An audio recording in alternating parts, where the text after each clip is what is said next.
Hello, good evening, welcome along to the Jackocar Cup Series. It is night 2 of Thursday Night Thunder, also known as Season 13, and as you can see, we're here in Monza. As you can also see, we're preparing for a 5-lap race. What's all that about? We'll worry about that in a minute. First of all, I'm your commentator Owen White. With me, I have got Mr. Jack Ricketts, who may or may not have to run off at some point during the stream, but he's here now.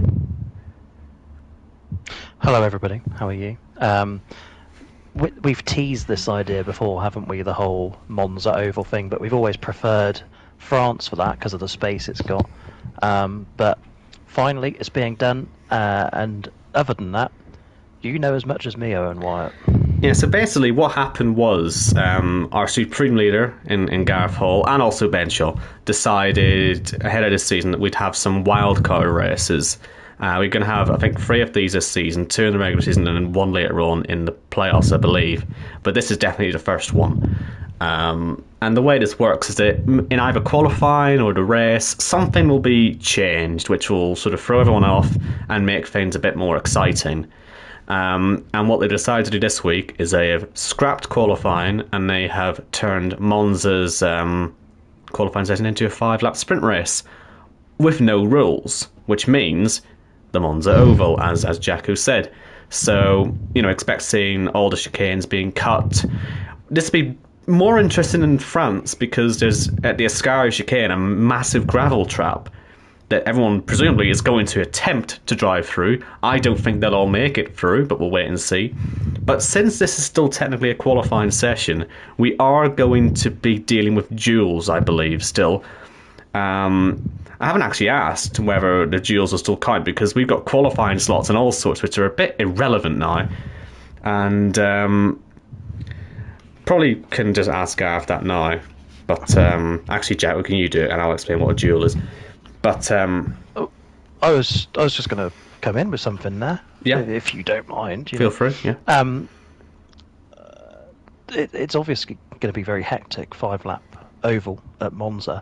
I have just looked at the settings and we are still running sim on the damage. So that could be jolly exciting. So just a little note there for you. What did you want me to ask Gareth, sir? I wasn't actually listening. I was just making sure that duels definitely still apply. I'm almost certain they do. I just obviously because we have a graphic that has qualifying time slots and all the rest of it. Obviously they don't apply anymore. But yeah, well, we worked that out. I'm sure the duels will still count. In fact, a racing duel will be a lot better than a qualifying duel, probably. And the way duels work in qualifying anyway is essentially that we'll have groups of 2 or 3 go out, and whoever sets the fastest time in that group wins a point. That point goes onto the duels table, and whoever is in the top 3 at the end of the duel season or the regular season will get points towards their playoff campaigns. So, in this 5-lap sprint, we will have a lot of duels going on. And those duels are Sullivan Lewis versus Barry Baldwin, Jimmy Griffiths versus Dustin Rollcoat, Jack Craig versus Ben Harrett, Mike Kelterborn versus Michael Okeke, Chris Waits versus Gareth Hall, and Ben Shaw versus Robin Border. There will be 2 triple threats as well. They're basically duels, but with 3 people in them. And they will be Johannes Mellers versus Casper Klein and Pete Knighton, and Tony Kirkpatrick versus Arno de Grief and Jacob Sullivan. So that's what to look out for. But in fairness, it'll be nearly impossible to work all that out until the end of the race. But those points could count towards the end of the season. This is still, of course, though, mainly about setting the grid for the main race, which will be a standard 50% race, 2 stops as always. Sullivan Lewis is our supercharged driver. He'll be scoring double points tonight, assuming he gets to the end. We did see, I think it was Leroy, wasn't it, last week? Didn't actually get to the end. Jacko beat him, for goodness sake. So, yeah, plenty to look out for here. I'm assuming this will be dry, but if it turns out wet, it'll be quite awkward. And I thought for a second it might have done, actually. It's quite overcast, but this is very much dry. You thought the same as me, Owen. I think it was just the texture still loading in on the pit lane there. Made it look slightly damp, but it is dry, albeit overcast. I think it'd be pretty rubbish if it weren't dry, actually. I agree, actually. This is really the first showing of the Shaw and Hall era. Obviously, last week's race was fairly tame under the new ownership. However, This is something new, totally new. Like I say, the Monza Oval has been teased before, but it's never been put into practice. And this is something they were very keen to do from the start when I told them that they were in charge. Right. Owen Wyatt. For the first time tonight, boogity, boogity, boogity, let's go racing. And it's going to be a very exciting sprint here. We've already got chaos towards turn 1. And look at that, into the wall goes Michael Okeke. And with him, at least 2 other cars. But through the first chicane we go. And it is Ben Shaw who leads. We've got Arnold alongside him who will take over that position. And this grid was obviously randomly decided, wasn't it? Or perhaps done on championship standings. Actually, I suppose you can actually do that, can't you? But anyway, doesn't really matter. So fast through there. Yeah, you can see another car into the wall. That's Jamie Griffiths, and he's going to pick up a few more cars in there as well. And that's you can just hear the cars hitting the bars. They're all over the show. I think that was Jamie Griffiths. There might have been someone else. No, it was Jamie Griffiths. He was involved in that accident. Still ends up in 8th place. How has he done that? He hasn't got a front wing. But as we head through to the Ascaria kid, I think this is the real danger zone because you've got to manage the car through the gravel trap, and Ben Shaw's had the better run there than Arnold de Grief. Of course, the very first sprint in Jackocar, that's worth pointing out as well. You might have to, well, I say you might have to, someone will have to make new statistics for this, as side by side through the final corner go Arnold and Ben Shaw. Obviously, Ben Shaw won the last race here, didn't he? I think it was his 3rd time he won in Monza. He's looking for number 4 here, but he's got Pete Knighton, and what a chance this is for him, you know. He's sitting right behind the front 2. Wow. Will anyone remember to go straight? They will remember to go straight because it's quite easy just to slam on the brakes. I was waiting for them to brake. Well, yeah. Absolutely. Pete Knighton well up there. If Pete Knighton wins this race, does it cut his streak, do you reckon? 202 races? No. Oh, I'm sure he'd be delighted to hear that, but this is the highest we've seen Pete Knighton in a race for a long time. And Johannes goes wide off the road, I believe that was, and we've got some side-by-side as he's right on the outside of Jake O'Sullivan. And we've lost Mike as well from the race. We've only actually lost Dustin and Bazza aside from that. A few other guys have lost their front wings, but we have DRS now, I would have thought, which will make this even more difficult if you're the race leader as they all cut across the Ascaria chicane again. I've not really given you a chance to talk yet, Jacko, but there could be quite an important moment for Pete Knighton coming up if you want to take the wheel here. Absolutely. To be fair, there's not really been many gaps for me to slot into, but here I am as Ben Shaw comes round to lead lap 2 of 5. Yes, you heard that correctly. 3 laps to go in Monza for the first time this evening. Pete Knighton fastest lap. Like I say, it will not count if he wins, but how about a pole position for Pete Knighton? He would love that. Into the slipstream of Ben Shaw, pulls to the right.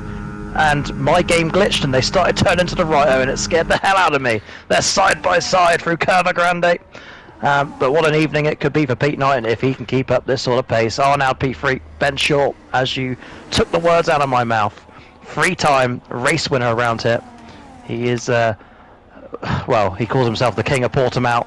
He might be calling himself the King of Italy if he wins another one this evening. Back to Owen Wyatt. We're into the DRS zone. It won't matter though.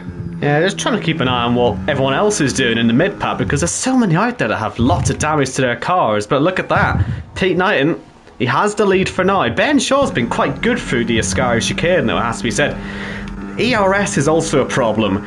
Arnaud has been saving all this lap. He's on a massive amount of ERS, and the front 2 are completely out. So I'd say at the minute it's a 3-horse race, but it's certainly going to be Arnaud who looks like the favourite, because the thing is, when you're flat out for 30 seconds, you're going to be way faster than everyone else, Arnaud.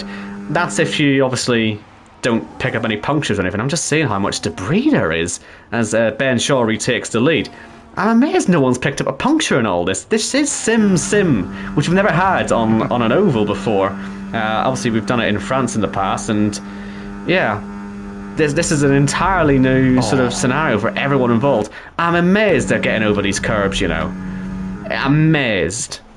No one's struggling over them. It's baffling, by the way. Jake making a move on Robin Border. Robin Border actually flying high as he was here last season, which put him into the Championship 5 in Mexico. He finished 4th overall in points last season. But Ben Shaw continues to lead the way here over Pete Knighton. Arnoud still with his ERS deployment available. And Owen, I know it's not quite the race, but I'm going to take a little moment to myself here as they come through Parapolica. Tactics. That's is it definitely tactics? A car going wide. I don't know if that was it tactics looks like or not. Tactics. It's Owen. It's 1 lap to go. I think that was a cock-up, to be honest, if I'm being completely honest there, from Ben Shaw. I don't really know what the plan was. He's let Pete Knighton get away with a lead here.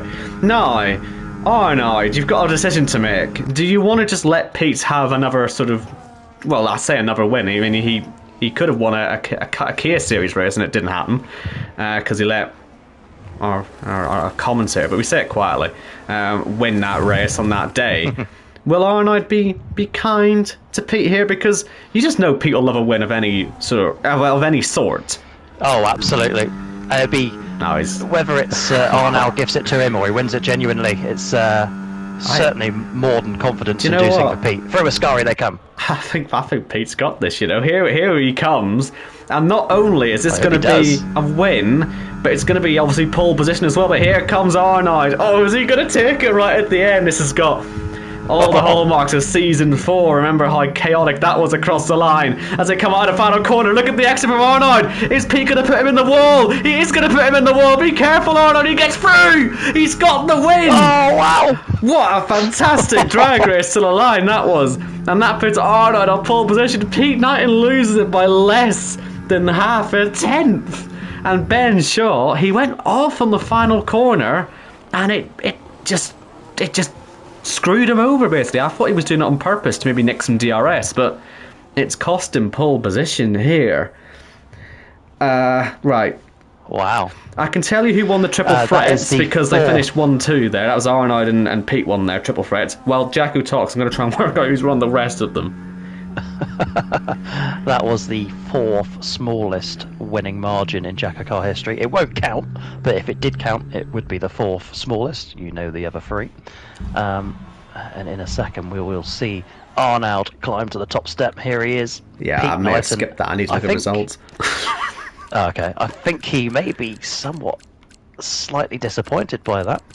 But, and I know it's on the oval, but I know Pete Knighton can take from that. And that will give him confidence starting on the front row. Ben Shaw behind him, Jake O'Sullivan, as always, up there. Johannes up there. Robin Border, he loves it here in Monza. Chris Waits, welcome back. He's P7. Tony Kirkpatrick, the reigning champion, he is P8. The supercharged driver, Mr. Sullivan Lewis, is P9. Jamie Griffiths, the man from Wales, is 10th. And then you've got Ben Harrett, Jack Craig, Gareth Hall, Michael O'Keke, and then the retirees of Mike Kelterborn, Dustin Rolko and Barry Baldwin. Race start number 188 for him this evening. That is combined with Kia. Right, so Chris won his duel, Ben Shaw won his duel, Ben Harrett won his duel, Michael O'Keke won his duel, Sullivan Lewis won his duel, and Jamie Griffiths won his duel. And then obviously we already mentioned Arnold and Pete winning their triple threats. That was proper exciting racing. I think that alone is made up for a frankly rubbish first race. And that is Owen, things are still happening. Is it? Yes. Have we got a race everyone wild card now? It's a mandatory 1 stop for everyone. Any additional pit stops on -5 championship points for any reason. Oh, wow. I like this. So I'm sure this is the thinkings of Gareth Hall that I like this. Well, I mentioned it last week. This is the whole losing the Joker was Gareth's idea, I think, wasn't it? Because it was just impossible to do a 1-stop, and it is still basically impossible to do a 1-stop in this game. It has to be said, I think this is actually one of the easier tracks to do a 1-stop on. I think the only issue with 1-stops in the Jackocar system when you're using it as a Joker is that they're pretty useless against 2-stoppers. But if you're all doing 1-stops, then it's a bit easier. But that's not to say that you... Well, actually, let me actually read the announcement to see what the actual... Right, so you're -5 championship points for a win. So say Sullivan Lewis fancies ignoring that rule and doing 2 stops anyway and wins the race and gets 70 points. You'd take it. You would take it, wouldn't you? Oh no, only 65 points. Or if they want to be stingy and supercharge those as well, only 60 points. But I mean, it's still a lot better. Don't. I'm going to just actually... Yeah, don't give him ideas, Owen. I think I'm giving him that idea right now, actually. Dude, but to be fair, even so, 60 points. I mean, if I'm Sullivan Lewis and I see everyone else staying out around me, struggling on the one stop, old worn mediums or sluggish hards, I think I'm going to go for the set of softs or a fresh set of mediums, and I'm going to go get myself that race win. It'd be race win number 3 in the Cup Series. Of course, he is a Kia Series champion from Season 7. Okay, yeah, Gareth agrees with me. Oh no, I've just seen the yep. he agrees with me. So if Sully breaks the rule, it'll be -10 for him because he's a supercharged driver. Still saying that 60 points for a win, he would absolutely take that. Why? Because the point system has been massively upped this year. It was 20 points for a win last season. Now it's 35 points for a win, and supercharged drivers do the same strategy as everyone else. It's just your points are doubled for that one race. We saw Jake O'Sullivan already take this boost last week, and he got 21 points for finishing. Where did he finish? He finished in 5th because he ran out of fuel right at the end of the race. He would have been 3rd, possibly even 2nd, and that would have left him on 60 points. Instead, he's on 42. He leads the championship, even though Logan Aron won the race. He's not here because he's a reserve, so his points didn't count anyway. So the top drivers in the championship are Jake, Arnaud, Tony, Casper, and Pete, as things stand. And you'll notice based on that championship order, that's why the duels were the way they were. The duels from here on out are based on championship order. So, as we say, for that triple threat, Jake, Arnaud, and Tony, they're top three in the championship on points. They get put in a triple threat together, so that there's no sort of gimmies in a duel. And like I say, just to reiterate, the way those duels work is that beat your rival, you get 1 duel point. That 1 point goes into the table of duels for the season. This goes all the way through the regular season, and at the end of the regular season, whoever has the most points will get, I think, 5 playoff points, second most 3, and then third most 1, I think, playoff point, and that goes obviously towards your totals. And we've seen tight playoff point gaps have drivers knocked out in previous seasons, so every point matters in there.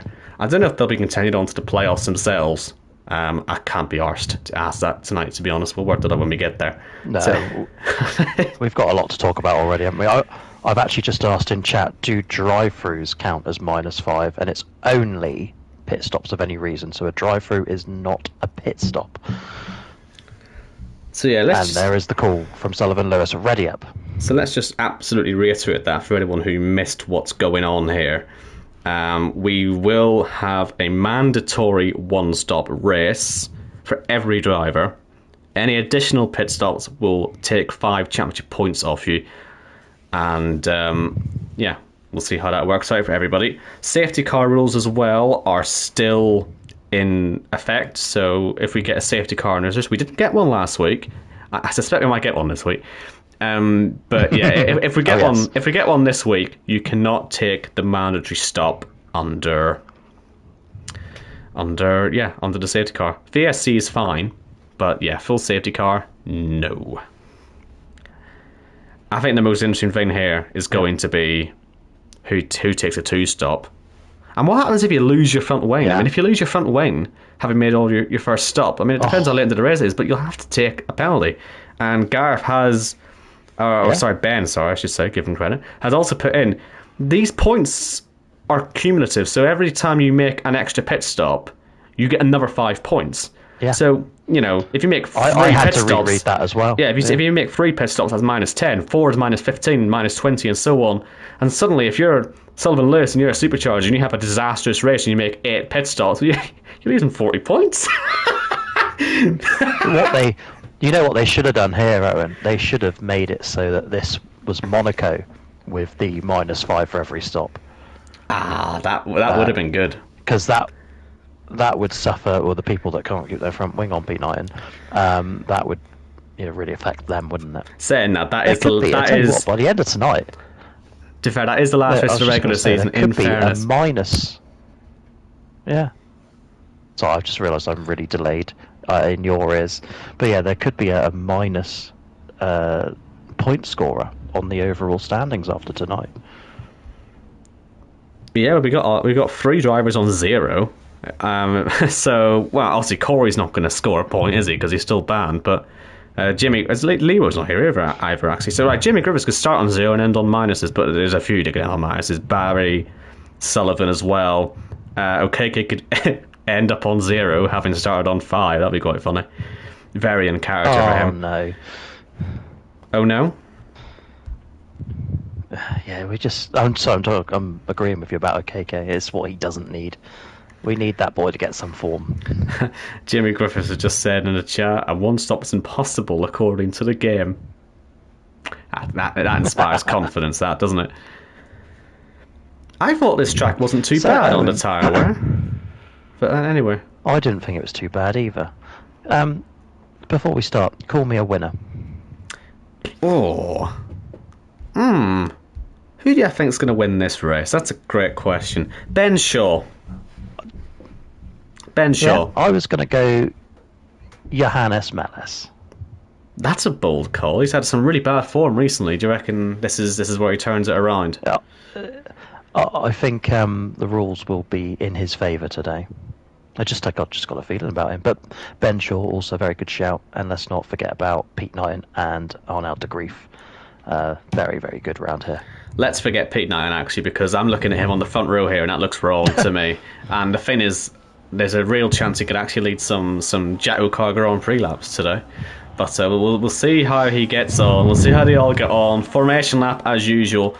Obviously, you get to choose your setup here. There's no need to worry about it for qualifying. I wonder if anyone just whacked on 0. Well, to be fair, actually, it's 0-0 round here anyway. But if anyone was able to completely trim out the car and have it running on the ground practically just to get a little bit of extra straight line speed, take advantage of that in the sprint race. But for this full track layout, I really hope that Sullivan Lewis has remembered to turn the rules back on, because then we'll be in trouble if he hasn't.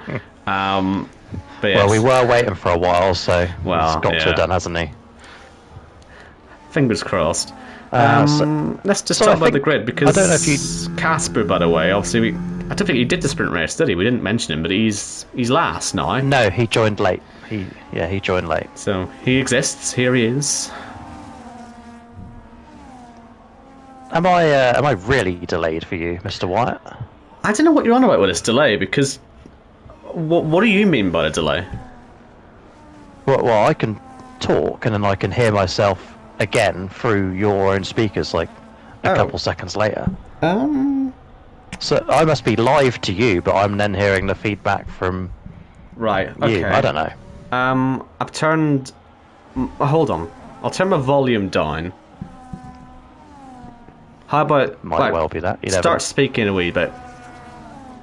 Okay, I'll make use of this. Arnaud is on pole. Pete Knighton, then Ben Shaw, Jake O'Sullivan's P4. And I can't hear myself, so that's positive. Good.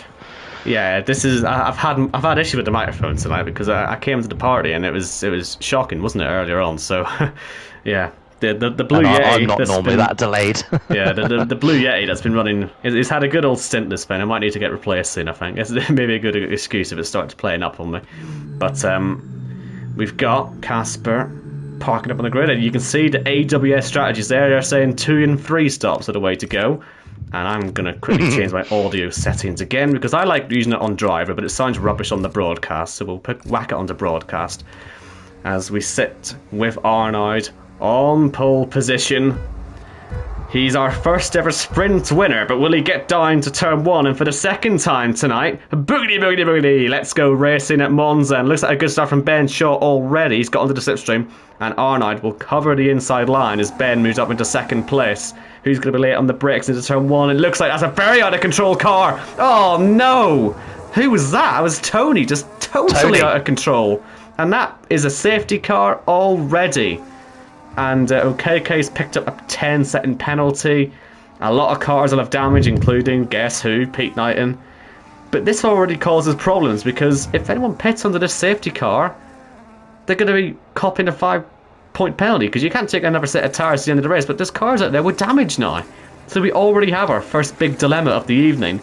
And it's all been caused by Tony, who was just too late on the brakes, out of control, couldn't avoid the pack.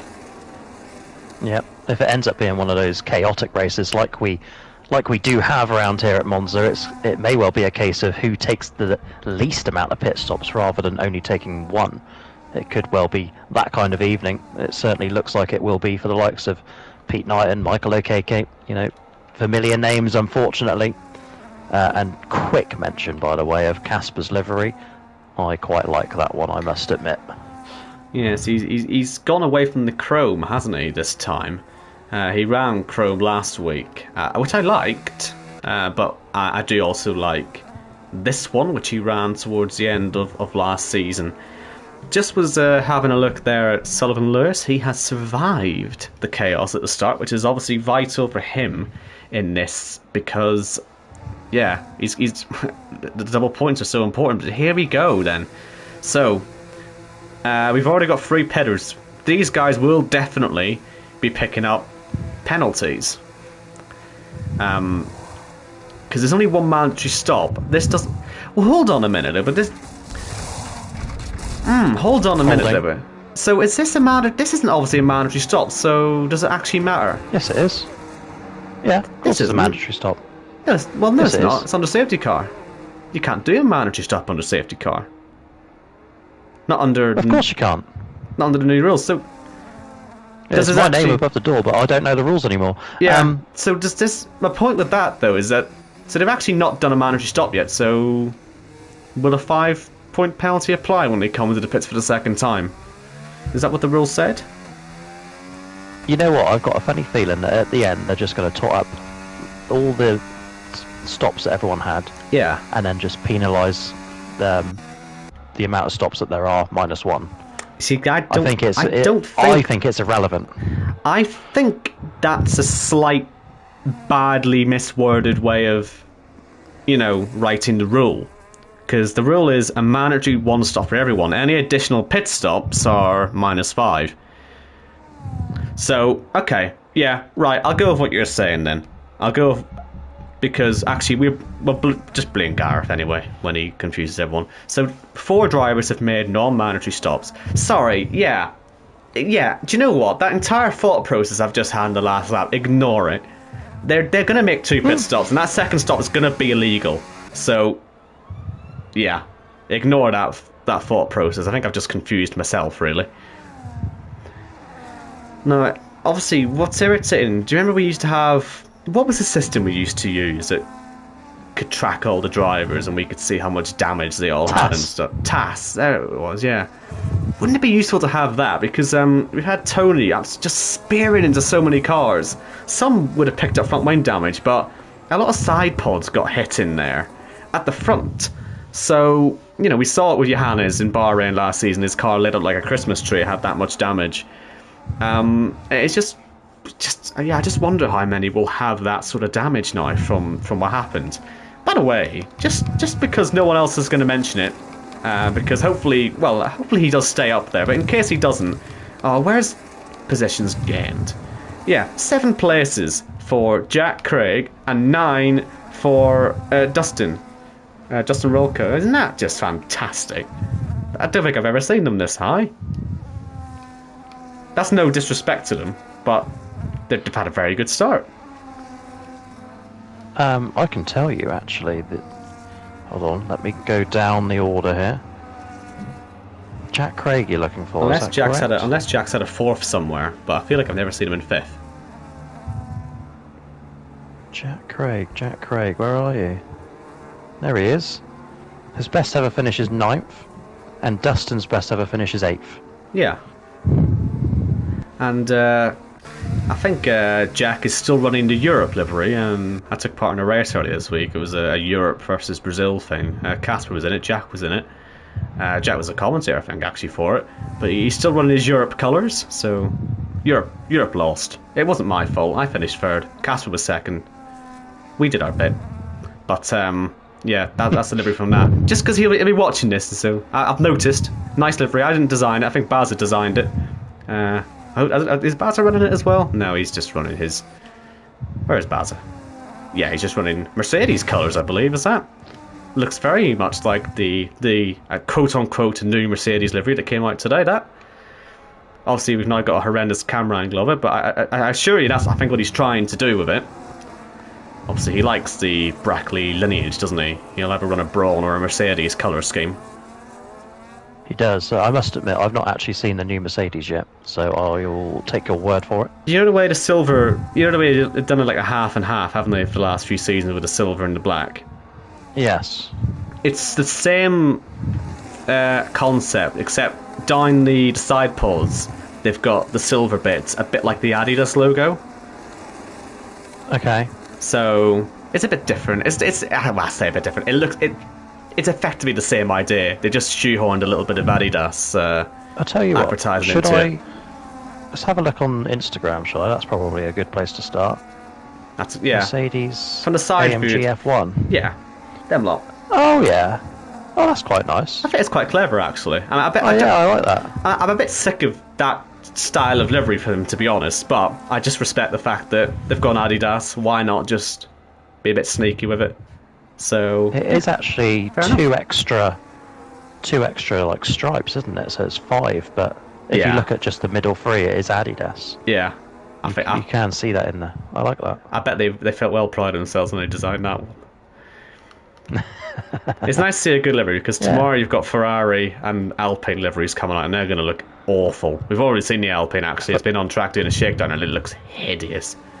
Anyway, I just hope the Ferrari goes back to like the Schumacher days with the red and the white wing. It doesn't need any more, does it? That's perfect. I agree, but it's going to have blue on it and that's just is no good. I don't know how long we got to deal with that for.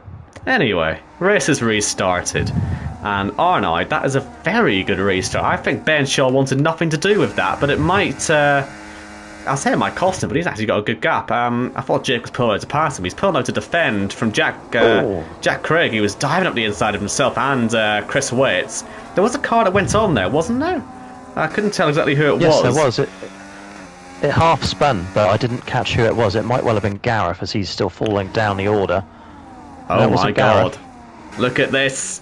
OKK up the inside for P5 and he's taking it.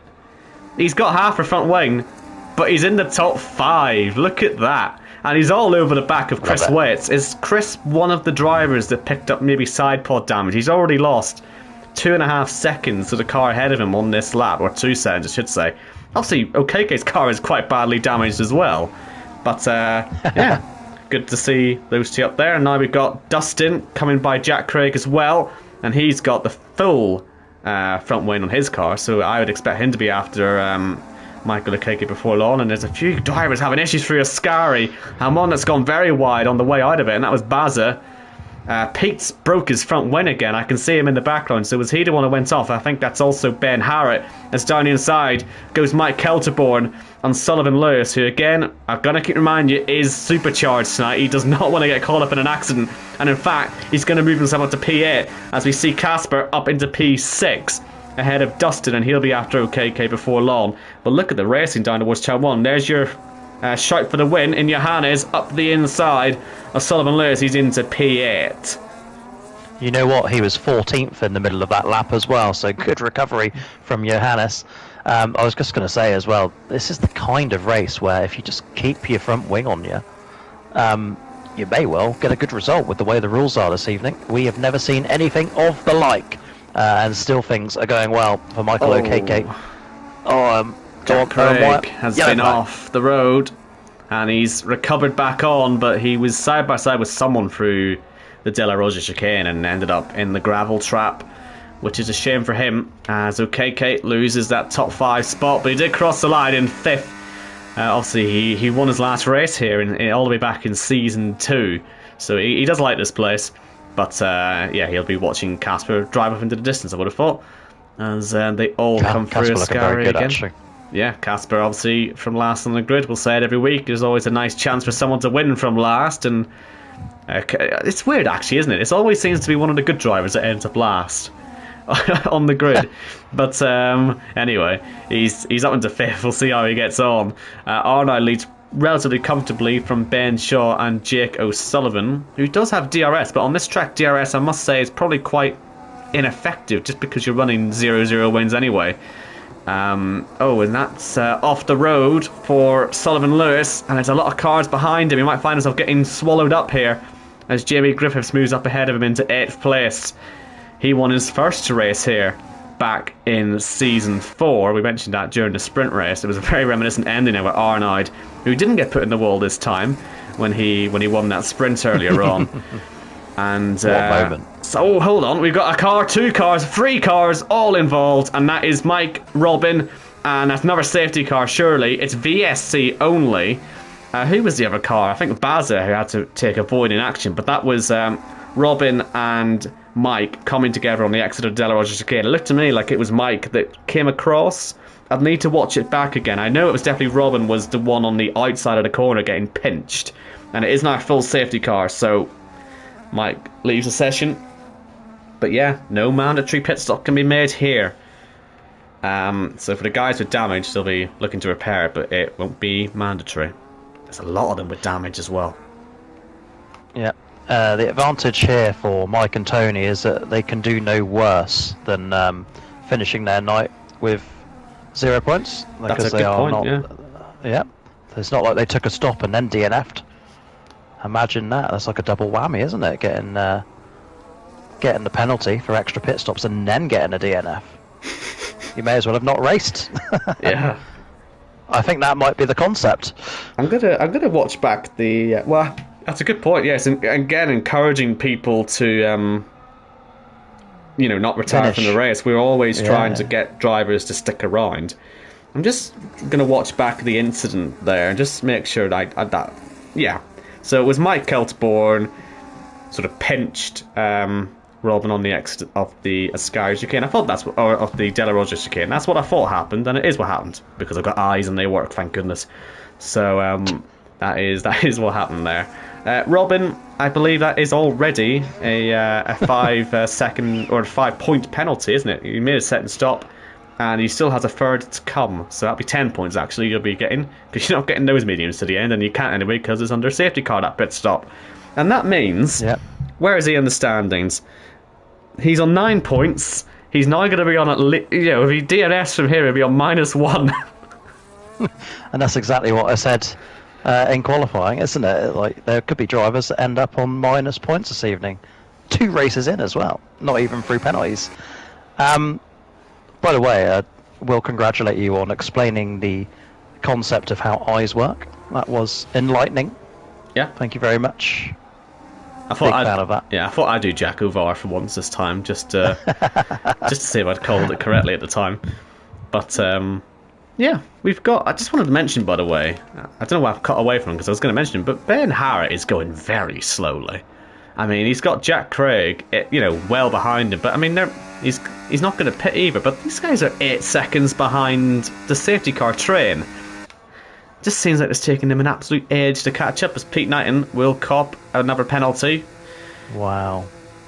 Another new front wing. Can you believe he started on the front row? Can you believe it wasn't even his fault it all went wrong this time, because he was a completely innocent bystander in Tony's attack into turn 1. Not the best moment for Tony as the reigning champion, it has to be said. I'm sure he'll be the first to admit that. Oh, no, he's blaming everyone else. Okay, sorry. He's actually blaming everyone else. He's unbelievable, braking that early for turn 1. His words. What are you expecting? It's Monza, for goodness sake. So it's everyone else's fault, actually. Did it look like everyone else's fault to you, the turn 1 accident? From my... Sorry, I was just led down. From my angle, which is like looking back up the track at turn 1, I don't know what you had. It doesn't. You can't really tell anything. It's just the way the old concertina are up. You could see Tony lock up, which would suggest that he was going too fast. But if everybody is going slow, then he is going too fast. Let's look at Jackocar again. I've gotten into the swing of things now with Jackocar. Let's have a look. Unless that safety car's coming in, is it? Well, it won't be, will it? It's too early. It looked to me like Tony was practically sideways into turn 1 before he even had the accident. So I'm watching the start again now. Tony is 7th when he hits the brakes. Okay, right, so they brake a little bit early because they don't want to smash into the car behind them. Who was the car directly in front? Because depending on who the car in front of him is, maybe depends on how angry he is. I like that. I'd always be angrier or less angry, depending on who I hit or who hit me. So it was Johannes who was in front of him. He hit the brakes. Tony pulls out, hits the grass, and when you hit the grass, it's over. So, yeah, I don't know. I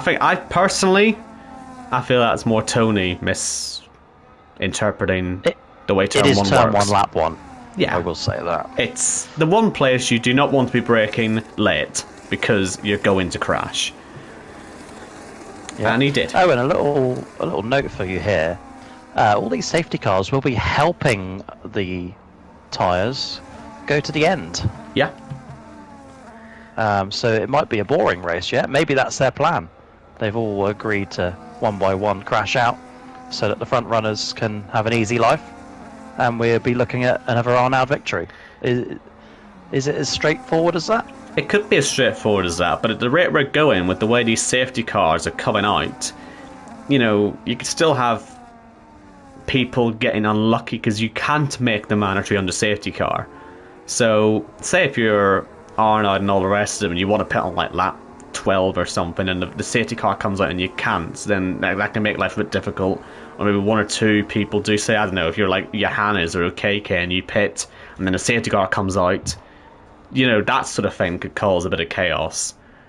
Because then it'll be sort of the IndyCar style system where... But that's what this is, actually. It's basically an IndyCar style system. As soon as yellow comes out, pit lane's closed. You can't do anything. So if you sort of luck into it a little bit, then, yeah, you could be on for a big result. But in concept, yeah, it is quite simple.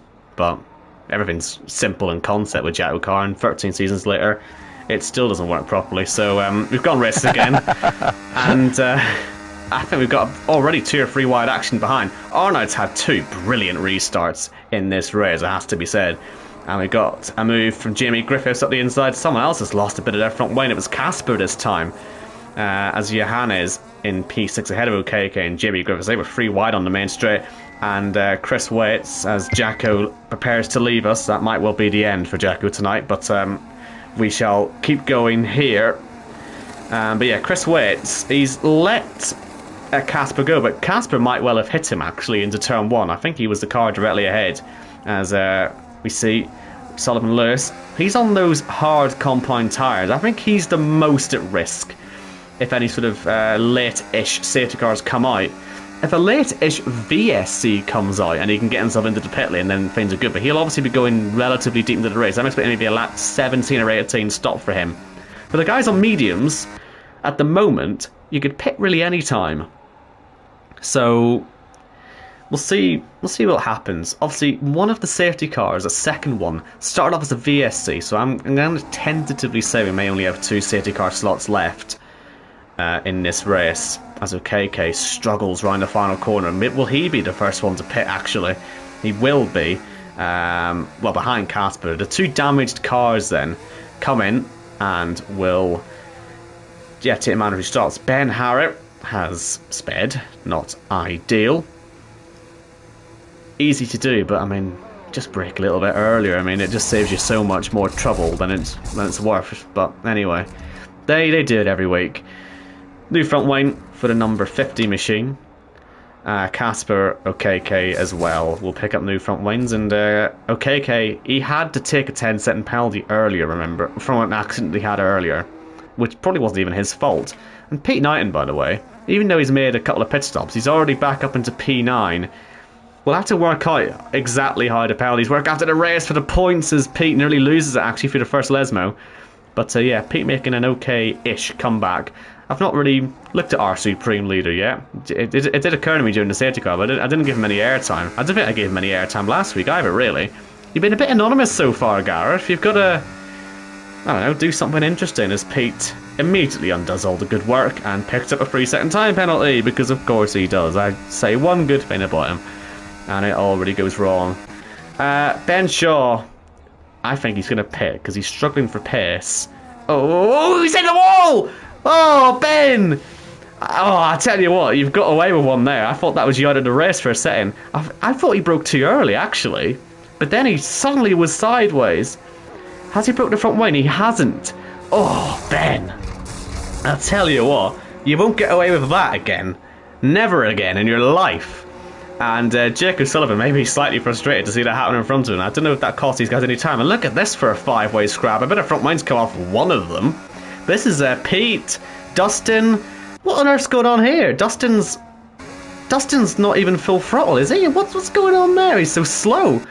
They were lifting through the Curva Grande, and now Pete's crashed into him and hasn't got past him. But that was very odd. I wonder what's going on there. As Baza in P6, by the way, very nice. And Dustin going wide off the road. Dustin racing as a reserve, it should be said. Should be pointed out. You away, Jacko. To be fair, because it's Monza, I could probably hang on for these 14 laps. It's only, 17, 20 minutes, something like that. So I will be away shortly, but if it starts taking its time, I may have to go. I did see the Ben Shaw incident, though. That was exciting. Yeah, I'm surprised he survived it. It looked like that was at least going to damage the front wing, but he got away with one there. We're watching the fight with Baza, Dustin, Pete, Jack, and Robin. I don't really know what was going on there. I don't know if you saw, but it looked like Dustin was lifting slow through absolutely the Curva Grande, which is very odd. As Jamie Griffiths up into third once again. Is that going to be Sullivan just taking things a little bit easy? He's won here in the past, so he knows he's got the pace for it. I just wonder when he's going to unleash it. Oh, more contact with Dustin and Baz. This is a great wee fight, but they're just not right. I'm going to ride on board here. What on earth is Dustin's setup? That is full throttle. Has he got like a Monaco setup on or something? That's incredible how slow that car is. How on earth is that in 6th place? It's a miracle. Because he hasn't pitted yet. He's playing the game. Well, yeah. I thought I'd give him a bit more credit than that, to be honest. But sorry. But you are right. I should probably look at the actual other race, the main one, because Jake actually has got ahead of Ben Shaw, which we didn't see. But I was wondering if Ben Shaw's pace was a bit poor anyway, and Casper's ahead of the two of them because of his undercut. I think maybe he didn't change the front wing then. I was looking at the other side maybe, because he can't be ahead if he didn't change the front wing, and he didn't change it. Okay. These guys have had a couple of laps now over Arnaud, so he's into the pits. We'll see what happens. But Chris Waite will lead laps in, and Sullivan Lewis will be up into 3rd place, chased after Jamie Griffiths. But the main event is probably these guys on the main straight again.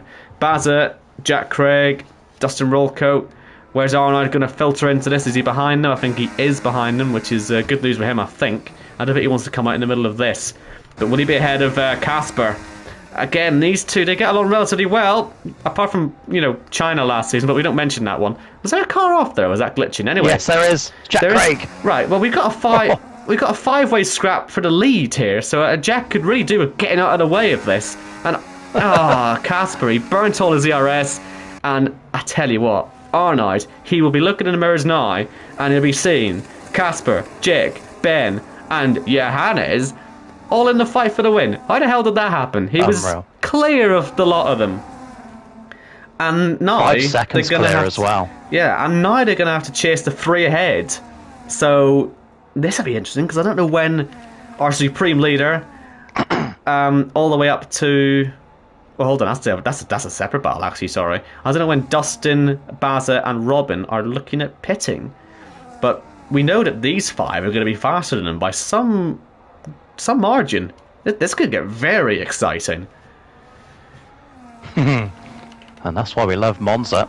Of course, remember we had it host the chase shootout last season, of which Baza marginally lost it on a penalty, didn't he? Something like that. Robin was the victor in that one, as Ben Shaw picked up his 13th or 14th victory. But yeah, Gareth definitely staying out for the laps led here, isn't he? Yeah, but Gareth doing Gareth things.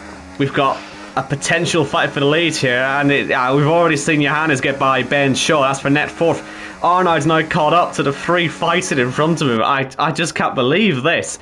Look at this for a top 8 train. Well, I say a top 8 train. It's a train of 8 cars. I mean, how on earth do you navigate this if you're Arnaud? I mean, this is a nightmare fuel.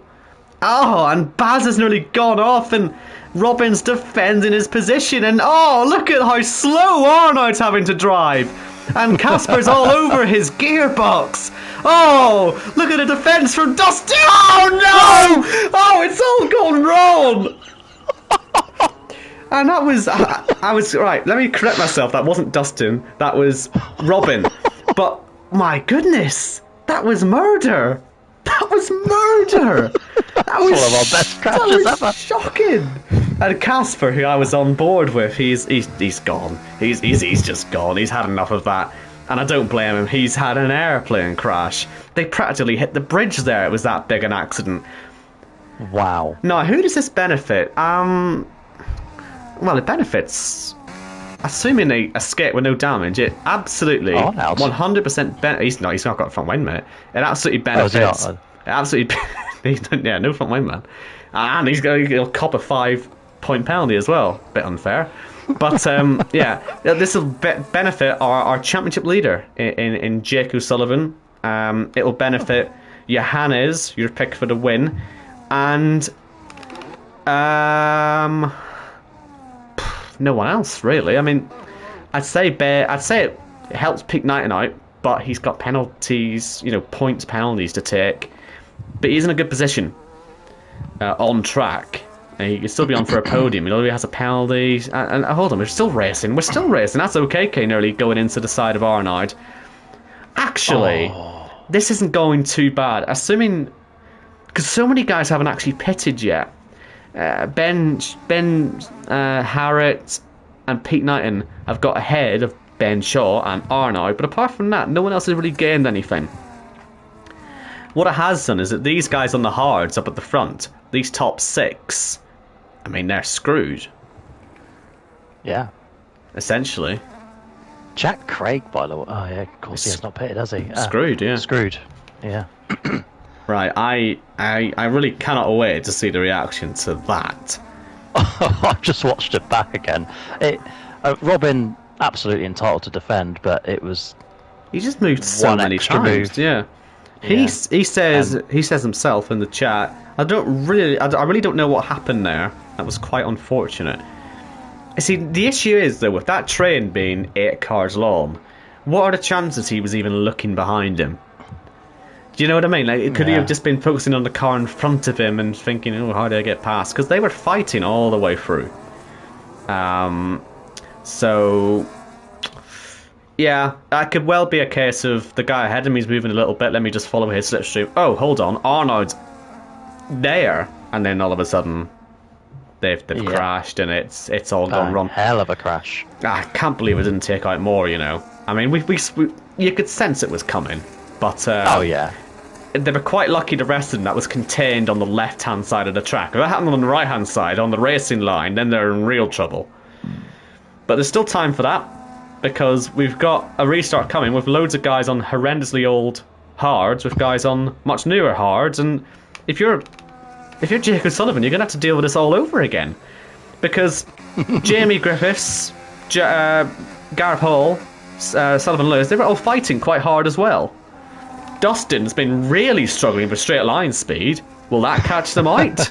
This is still teed up to be a chaotic.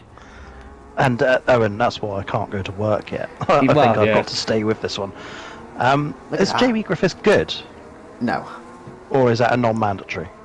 Yes, a non-mandatory. It was the lap 1 safety car for that one. Okay.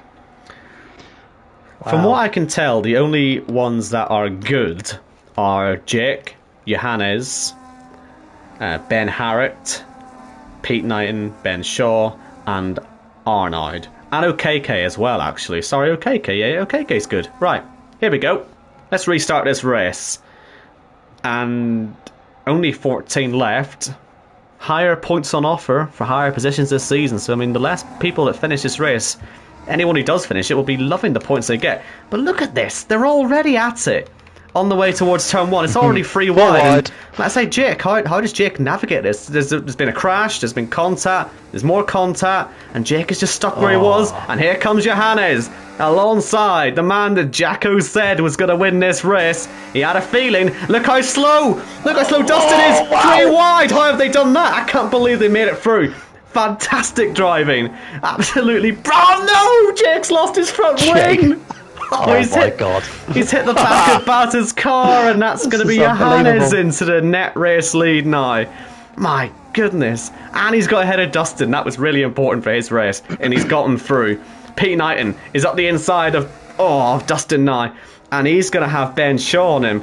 And Ben Shaw, I'll tell you what, the guys we predicted could win this race could well end up 1-2 here, you know. Because if Ben Shaw can keep this clean through here, then he's in a good position. Because, Pete's lost his front wing. Contact. Yeah, Pete's lost his front wing. Arnoud's back in the picture as well.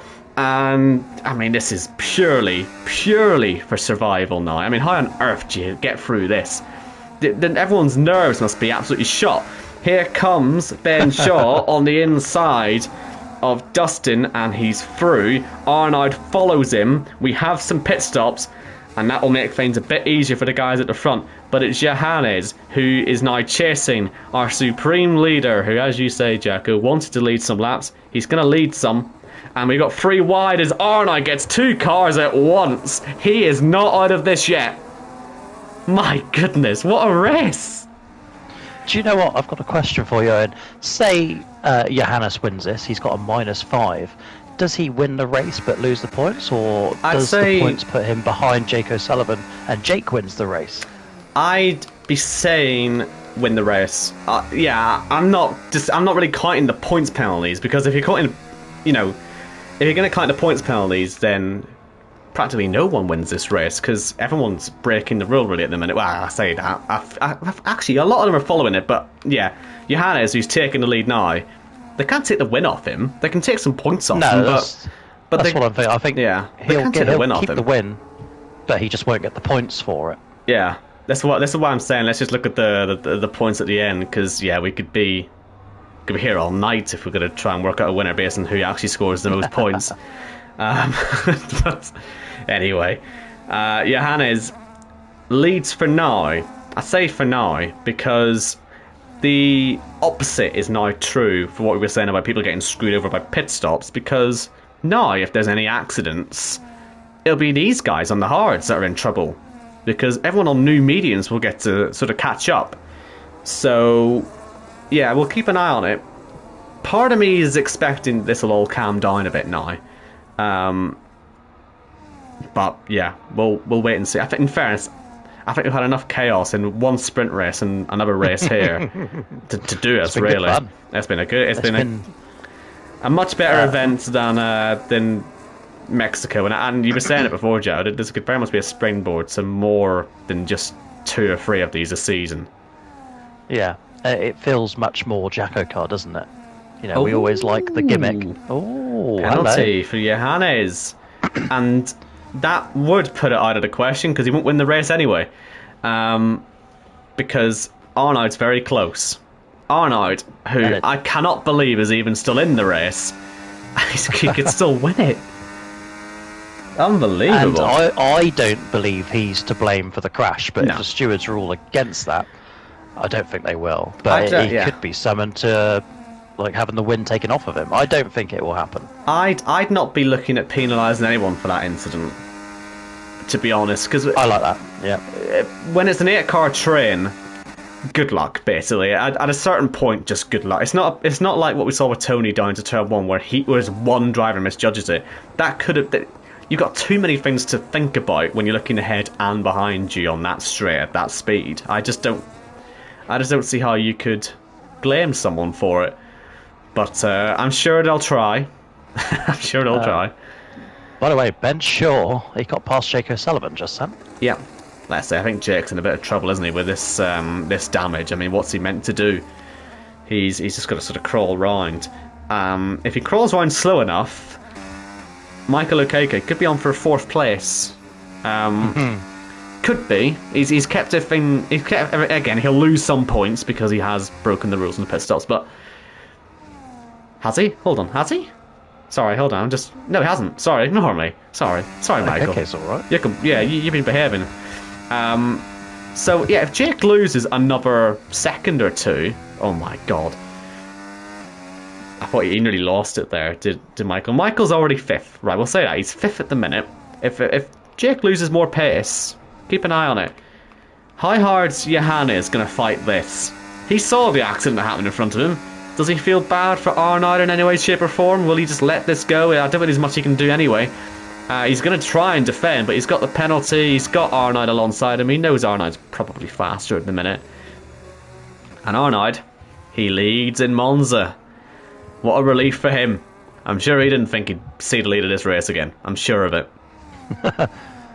You know, when they crashed, we saw the retirement come up. I thought it was Arnold that was the one that went out, but it was Casper.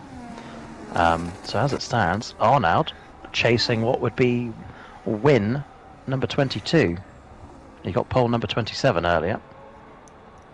And Jake is losing the time that I was worried he would lose. Well, is he actually, though? No, I'm looking at his gap to the car ahead. Actually, he's actually was catching Ben Shaw until the Lesmos, then he loses the time. So he might actually be okay for another Well, I say another P4, he was P5 last week, actually. Another top 5, we'll go with that. Even though he's had issues in the first race and he has had issues in this second race. And Pete would be on for a top 6 again this season, which is unusual for him. And I'm not saying that in a joking way, it's genuinely just true. I'm sure he'd admit it as well. And I mean, considering all the mess he's had to deal with today, I think he'll take a top 6, a top 5 now. Actually, he's broken the 3 seconds to Michael Akeke, which is very good indeed. It looks like I'm trying to work out if Sullivan will finish 8th. I think he'll finish 9th as things stand, Sullivan. So what will that do for his supercharged points? I don't think it'll be doing much for him. I think it'll get him 26 points. Yeah, 26 points, which, I mean, is as good as a 3rd place in standard points, but I think he would have been looking for slightly more than that. Again, he got unlucky with the timing of that safety car, I think. Just hasn't been his game, has it? It has been his game, but it hasn't gone his way, let's say. Well, all of last season and this season so far. We'd dearly love to see Sullivan Lewis win at some point. I'm sure it's coming. Oh, lag. I just saw Johannes go straight on. The internet is not very good tonight, let me tell you. I'm glad I've not had to deal with this, because that would be a total disaster. Especially with all the chaos going on, it'd be quite easy to sort of dismiss a lot of the stuff that's happening in this race as just lag, isn't it? But, you know, it's all real, I promise you. People watching the stream. But it very much looks like we're winding down at this point. I don't think we've got any time for another safety car. I think, as exciting as that last crash was, I think that's probably the one that's killed the race off. I think it's fair to say. Because it sort of solidified all the strategies, didn't it? So, makes things easy for Arno to get to the line. Which I'm sure he wouldn't have been expecting when he found himself in the wall. We've said that before, but he does like late incidents. I mentioned that one in China last season. And you weren't here for that one, were you, for China? But, yeah, that was... I remember watching it on my phone somewhere. Yeah. So that was the last time he made a cock-up of things, but at least for the win anyway, but that would require him to be trying to overtake someone. Luckily, he doesn't have to do that, so I'm sure he'll be... Oh, look at that, as he loses the car for Ascari. Right, I'm going to start looking at you now, just in case. We do have a battle going on for 8th on the road between Sully and Chris Waits. I mean, if Chris gets a penalty, that would be upping Sully's supercharged points to 30. Which isn't much better than 26, but it is still better. And they're catching someone as well. I think they're catching... Are they catching Ben Harrett, or has he always been that distance? None of them are catching Michael Akeke, who's on for a P6 result, which is very, very good indeed for him. Probably the best we've seen from him since probably Miami in Season 10. I know that one ended in an accident with Pete Knighton, actually. But I was going to say 5 years ago, but yeah, no, that's much nicer what you was going to say. Yeah, only 3 seasons ago. But yeah, because it was those two. Sure, they had that battle in Miami, and they both put themselves in the wall, and they, I think, were running 4th, 5th, 5th, 6th, something like that. And they put themselves in the wall, and they find themselves near each other on the track again. But this time, there's going to be no accident between them, surely, and they'll get that P5 and P6 across the line. I think they'll both be pretty pleased with it. But if Michael can find another couple of tenths of a second, he could turn this into a top 5 result. But I think Pete will be okay. He's got enough ERS to be able to counter that. As Arnaud finds himself being caught a little bit on this lap by Johannes, but again, as we saw in the sprint, he has the ERS ready to deploy to prevent anything happening, and they are catching Ben Harrett, so we'll keep an eye on that. But after you do your thing. Yeah, my thing is very simple these days. It's 1 lap to go here in Monza, and Arnaud is cruising to a 22nd Cup Series victory.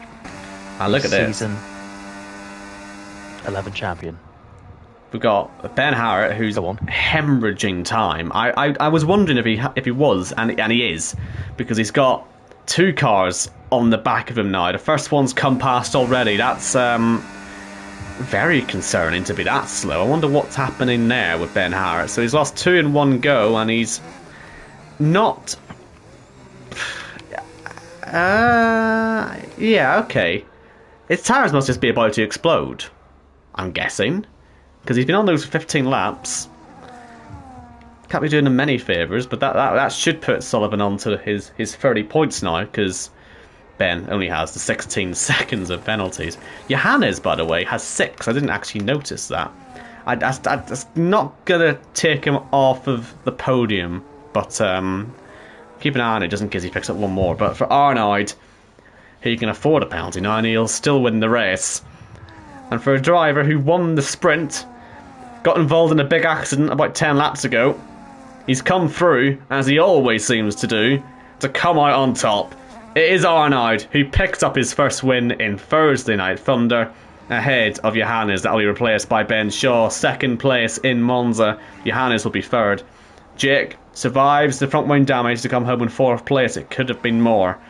As Pete Knighton crosses the line, he's got over 3 seconds on Michael Lekeke. I believe it was just a 3-second penalty, and it was. So they're 5th and 6th. Sully should fall down to 8th. No, he will stay 7th. Happy days. 7th place. That gets him 34 supercharged points today, so not too bad. That gives him the 2nd highest points total of the day. That's what that means. So I guess you can turn around and say that's a good night's work. Chris Waite in 8th. Gareth is 9th, with Ben Harrett in 10th. And then you got Bazza, Jack Craig, Dustin, and it'll be Jamie, who took a very late pit stop, puts it into the wall, and, well, what do you think? He's taking a late pit stop there. That's just giving him another 5-point penalty. Bit pointless to come last, but okay. You do you. But, in fact, that he scores 7 points for finishing down there. And how many pit stops has he done? He's done 3 pit stops, so he's scored -3 points. -3. Is he the only one who gets in the minuses today? Well, no. Robin gets -10, doesn't he? Because he didn't finish the race. Casper gets -5, or his was mandatory, so he's okay. But Robin, I don't think he made any mandatory starts in that race. I think he might be leaving here with a -10. That might be penalty enough for the incident, really. And Jamie gets his -3. Pete will lose 10 points. So he finished on 21 points, so he'll get 11 points out of this. Not too bad. Johannes, he will finish on 21 points. Ben Harrett will finish on 25 points, and then Arnaud on the standard 35. I think that's actually it when it comes to people who breaking the rules. It felt like more were breaking them, but there's a lot of actually followed the rule there. Arnaud as well, sorry, will also lose 5 points on 30. So actually that means Sully finishes this round as the highest scorer on 34. There you go. Might as well have won the race. Not bad. Something to... yeah, it all evened itself out there, didn't it, with all the rule breakers. Such a calm ending for the race that we had as well. But jolly exciting nonetheless. Much better. Good stuff for Shaw and Hall as they continue their reign of ownership. Yep, and that reign will continue next week in Vegas. We're going to end this now because I am aware Jacko needs to go. So join us next week for Las Vegas, which will be a normal race in terms of rules, but I mean, I'm sure we'll see what happens. join us for that. Hope you enjoyed this one this evening, and we will see you next week. Safe travels, take care, and all.